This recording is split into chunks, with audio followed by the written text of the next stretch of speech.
नमस्कार दोस्तों, स्वागत है आपके अपने चैनल जीएसपी नॉलेज में। आज हम जानेंगे दुनिया के सबसे प्राचीन सभ्यताओं में से एक सिंधु घाटी सभ्यता के बारे में। इस सभ्यता का पार्ट 2 हो चुका है। आज हम जानेंगे अंतिम पार्ट 3। चलिए दोस्तों, क्वेश्चन नंबर 1 की तरफ चलते हैं। दैमाबाद नामक प्रागैतिहासिक स्थल निम्न में से किस राज्य में स्थित है? Option number B, Maharashtra. व्याख्या देख लेते हैं। यह स्थल गोदावरी की सहायक नदी प्रवरा नदी के तट पर स्थित है। इसकी खोज 1958 में बीपी पोपर्दिकर द्वारा की गई थी। अगला क्वेश्चन, लगभग 2500 साल पहले सिंधु नदी को ईरानियों द्वारा क्या कहा गया था? ऑप्शन नंबर डी, हिंदोस। व्याख्या देख लेते हैं। सिंधु नदी तिब्बत के मानसरोवर झील के निकट चेमायुंगडुंग ग्लेशियर से निकलकर भारत के केंद्र शासित प्रदेश लद्दाख में प्रवेश करती है। प्राचीन संस्कृत ग्रंथों में यह नदी सिंधु नाम से वर्णित है तथा लगभग 2500 वर्ष पहले ईरान के लोग इसे हिंदोस, यूनान ग्रीक के लोग इसे इंडोस तथा रोमन लोग इसे इंडस के नाम से जानते थे। अगला क्वेश्चन, सिंधु घाटी सभ्यता के निम्नलिखित में से किस स्थल में द ग्रेट बाथ विशाल स्नानागार पाया गया था? ऑप्शन नंबर ए, मोहनजोदाड़ो। व्याख्या देख लेते हैं। यह स्थल ईंट से बने फुटपाथ, विकसित जल आपूर्ति, जल निकासी, शौचालय तथा विशाल अन्नागार एवं स्नानागार और स्मारक भवनों के साथ परस्पर समकोण प्रकार की हुई सड़कों और विस्तृत नगर नियोजन प्रणाली के लिए प्रसिद्ध है। अगला क्वेश्चन, 1948 में अर्नेस्ट मैके ने उल्लेख किया कि हड़प्पा शहर लोथल में जल निकासी व्यवस्था के लिए नालियों को डैश ईंटों से बनाया गया था। ऑप्शन नंबर ए, पकी हुई ईंटों से बनाया गया। अब व्याख्या देख लेते हैं। नक्काशीदार ईंटों के प्रयोग का साक्ष्य कालीबंगा से प्राप्त हुआ है। अगला क्वेश्चन, सिंधु घाटी सभ्यता के लोग पूजा करते थे। उत्तर है ऑप्शन नंबर डी, पशुपति। व्याख्या देख लेते हैं। सिंधु घाटी सभ्यता के लोग 3 मुख वाले देवता पशुपति की पूजा करते थे। इनकी लिपि दाएं से बाएं की ओर लिखी जाती थी। अगला क्वेश्चन, हड़प्पा के लोग निम्नलिखित में से किस भगवान की पूजा नहीं करते थे? तो ऑप्शन नंबर बी, विष्णु भगवान। व्याख्या देख लेते हैं। मोहनजोदाड़ो की एक मुहर पर स्वास्तिक चिन्ह तथा त्रिमुखी पुरुष को सिंहासन पर योग मुद्रा में बैठे दिखाया गया है, जिसे भगवान शिव का आदि रूप माना जाता है। इनके दाएं तरफ हाथी और बाघ, बाएं तरफ गेंडा और भैंसे का चित्र अंकन है। हड़प्पा सभ्यता के लोग धरती को उर्वरता की देवी मानकर उसकी पूजा करते थे। पशु पक्षी जल वृक्ष सर्प अग्नि आदि की पूजा भी हड़प्पा सभ्यता में होती थी। हड़प्पा सभ्यता के लोग भगवान विष्णु जी की पूजा नहीं करते थे। अगला क्वेश्चन, निम्नलिखित में से कौन सी सिंधु घाटी सभ्यता का महत्वपूर्ण स्थल नहीं है? तो ऑप्शन नंबर डी, आजमगढ़। व्याख्या देख लेते हैं। सिंधु सभ्यता या सैंधव सभ्यता नगरीय सभ्यता थी। सैंधव सभ्यता के प्रमुख स्थल निम्न है: मोहनजोदाड़ो, हड़प्पा, चन्होद्रो, लोथल, बनावली, धौलावीरा, राखीगढ़ी, कालीबंगा इत्यादि। अर्थात सिंधु सभ्यता में आजमगढ़ जो कि यूपी का कोई स्थान नहीं है। अगला क्वेश्चन, सिंधु सभ्यता के लोग डैश बनाने के लिए तांबे और टीन को मिश्रित करते थे। तो ऑप्शन नंबर बी, कांसा को बनाने के लिए। व्याख्या देख लेते हैं। सिंधु घाटी सभ्यता के लोग कांसा बनाने के लिए तांबे और टीन का मिश्रण करते थे। इसी कारण इसे कांस्य युगीन सभ्यता के नाम से भी जाना जाता है। अगला क्वेश्चन, सिंधु घाटी सभ्यता है ऑप्शन नंबर डी, कांस्य युगीन सभ्यता। व्याख्या देख लेते हैं। सिंधु घाटी सभ्यता को कांस्य युगीन सभ्यता भी कहा जाता है। इस सभ्यता में पहली बार कांसा धातु का प्रयोग किया गया था, जो तांबे और टीन का मिश्रण था। सिंधु सभ्यता के 1400 केंद्रों को खोजा जा चुका है, जिसमें से 925 केंद्र भारत में स्थित है। अगला क्वेश्चन, सिंधु घाटी सभ्यता का सबसे महत्वपूर्ण विशेषता क्या थी? ऑप्शन नंबर सी, ईंट के बने भवन। व्याख्या देख लेते हैं। यह विश्व की प्राचीन नदी घाटी सभ्यताओं में से एक है। ईंटों का प्रयोग सभी हड़प्पा बस्तियों में किया गया था। इस समय की ईंटें एक मिश्रित अनुपात 4:2:1 लंबाई चौड़ाई मोटाई के अनुपात में थी।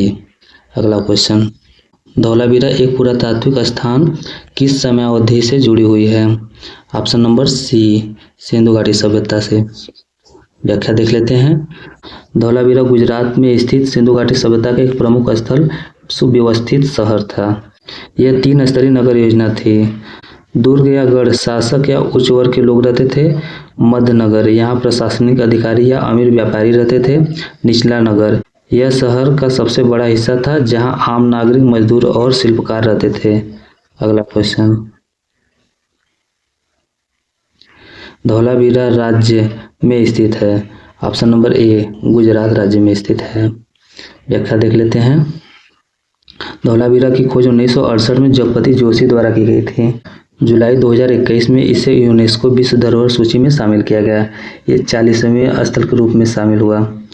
41वें शांति निकेतन जो कि पश्चिम बंगाल 2023 में जोड़ा गया। 42वें होयसल मंदिर जो कि कर्नाटक, ये भी 2023 में जोड़ा गया। 43वें मोइदम अहोम राजवंश का एक टीला दफन प्रणाली था, यह असम 2024 में जोड़ा गया। 44वें भारत के मराठा सैन्य प्रदेश महाराष्ट्र और तमिलनाडु में स्थित जो कि 2025 में जोड़ा गया। अगला क्वेश्चन, हड़प्पा का अधिकांश मानक मोहरे नामक एक प्रकार का मुलायम पत्थर से बनी होती थी जो 2x2 बीमा के साथ वर्गाकार आकृति का होता था तथा जिनका उपयोग व्यावसायिक उद्देश्यों के लिए किया जाता था।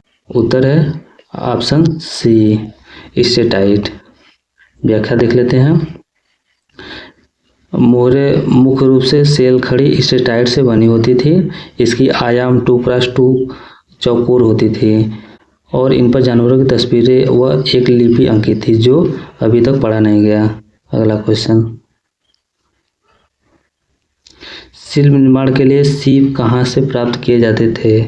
Option number A, Nageshwar. व्याख्या देख लेते हैं। सिंधु घाटी सभ्यता के समय में शिल्प निर्माण के लिए नागेश्वर जो कि गुजरात में और बालाकोट जो कि पाकिस्तान में प्राप्त किए जाते थे, इसलिए ये सीप की चूड़ियाँ और शिल्प बनाने का मुख्य केंद्र था। अगला क्वेश्चन, सिंधु घाटी सभ्यता के किस स्थल से एक बर्तन पर बनी डिजाइन मिली जो एक ऐसे प्यासे कौवे का कथा का वर्णन करती है जो बर्तन के तल में एकत्र जल पीने के लिए एक चतुराईपूर्ण तरीका अपनाया गया। Option number B, Lothal. व्याख्या देख लेते हैं। लोथल गुजरात में स्थित इसी प्रकार का विशिष्ट कलाकृतियों और प्राचीन बंदरगाह के लिए प्रसिद्ध है।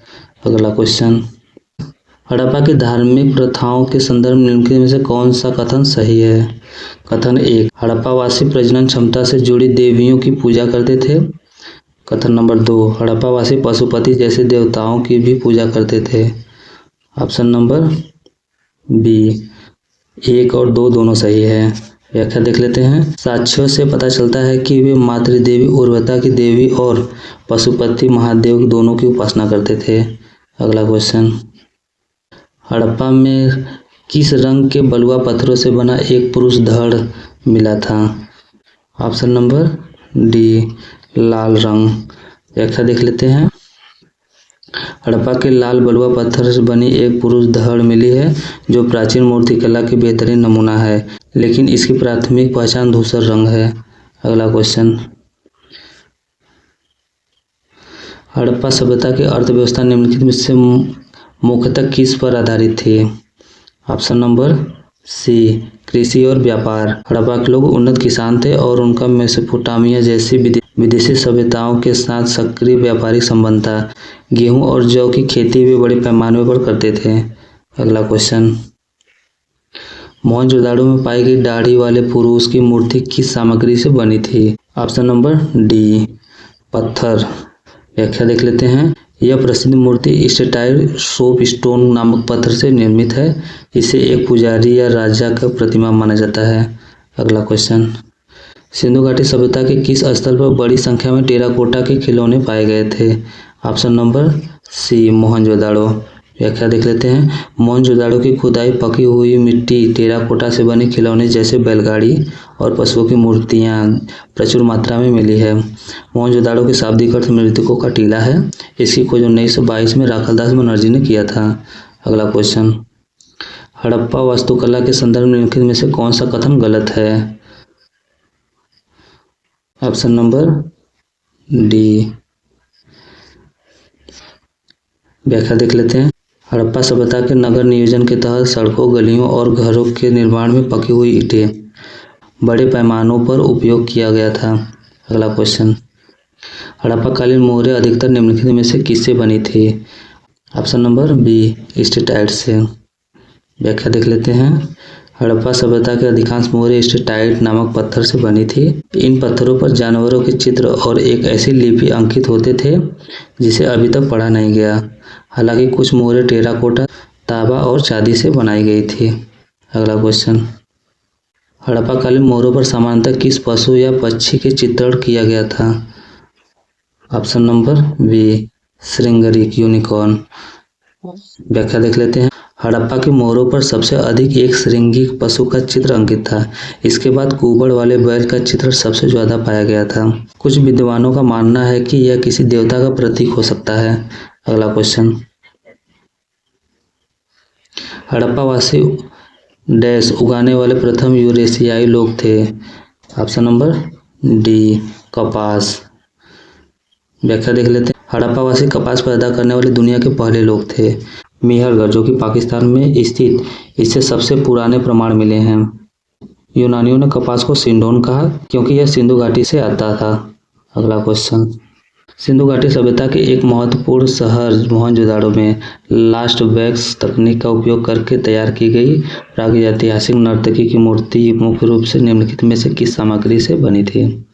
तो ऑप्शन नंबर सी, कांसा की बनी थी। व्याख्या देख लेते हैं। मोहनजोदाड़ो से मिली नर्तकी यानी डांसिंग गर्ल की प्रसिद्ध मूर्ति कांसे से बनी है। इसे बनाने में इस्तेमाल की गई लास्ट वैक्स तकनीक में पिघली हुई धातु के मोम के साँचे में ढालकर आकार दिया गया था। अगला क्वेश्चन, हड़प्पा वासियों के बारे में निम्नलिखित में से कौन सा कथन गलत है? ऑप्शन नंबर बी, हड़प्पावासी औजार, बर्तन और करछी बनाने के लिए केवल सोना का उपयोग करते थे। ये गलत है। व्याख्या देख लेते हैं। यह कथन गलत है क्योंकि हड़प्पा सभ्यता कांस्य युग की थी। वे औजार बनाने के लिए तांबे, कांसे, पत्थर आदि का उपयोग करते थे।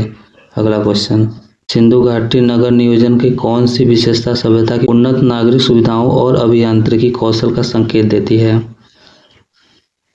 ऑप्शन नंबर सी, जल निकास प्रणालियाँ। व्याख्या देख लेते हैं। सिंधु घाटी सभ्यता अपने नियोजित जल निकासी व्यवस्था के लिए अद्वितीय थी। घरों की नालियाँ सड़कों की ढकी हुई मुख्य नालियों में गिरती थी, जो उनके उन्नत इंजीनियरिंग ज्ञान को दर्शाता है। दोस्तों, आपके लिए एक क्वेश्चन है जो कि कमेंट बॉक्स में जरूर लिखिएगा। राजस्थान का वो कौन सा स्थल है जो कि जुते हुए खेत और अग्निकुंड के लिए प्रसिद्ध है? अगर आपको यह जानकारी पसंद आई हो तो वीडियो को लाइक, चैनल को सब्सक्राइब जरूर करें। Thank you for watching the video.